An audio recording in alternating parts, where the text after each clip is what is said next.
Empaths, the narcissist is not your enemy.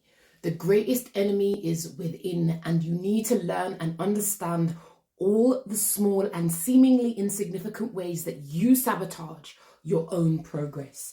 Often our need to hold on keeps us stuck, staying, wishing, wanting, and hoping that people will be different.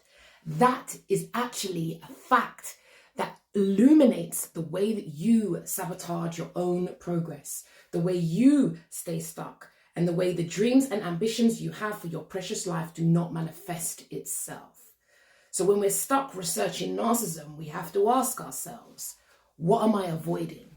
Am I avoiding the challenge of leveling up, of moving on with my life? Or am I settling for mediocrity, survival, chatting to other people who are just problem orientated? Narcissism is a problem for you, yes, but the solution is in your healing. And if you are not making an active choice to heal, what are you doing? You need to ask yourself the uncomfortable questions.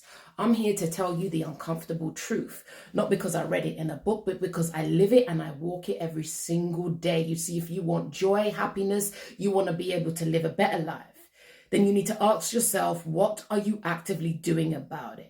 And anytime you set a goal for yourself, anytime you want to level up, you need to understand your inner saboteur will be on your case. And that's the part of you need to befriend. That's the part of you that keeps you stuck, going round in vicious cycles, consumed with researching the evil and wicked and cruel people who have done you harm. But what about your healing? What are the ways you sabotage yourself? That is crucial that you understand, because the greatest enemy is within. And if we're not careful, we'll settle for mediocrity, sameness, stuckness, familiarity, and our genius and great gifts will not manifest themselves into the daylight. So what is the challenge? The challenge is you. Yes, the narcissist person is a challenge, but ultimately, we have to think about what we have done to co-create those situations and how we keep ourselves stuck by holding on to situations that will not change. Maybe they are doing you a favor.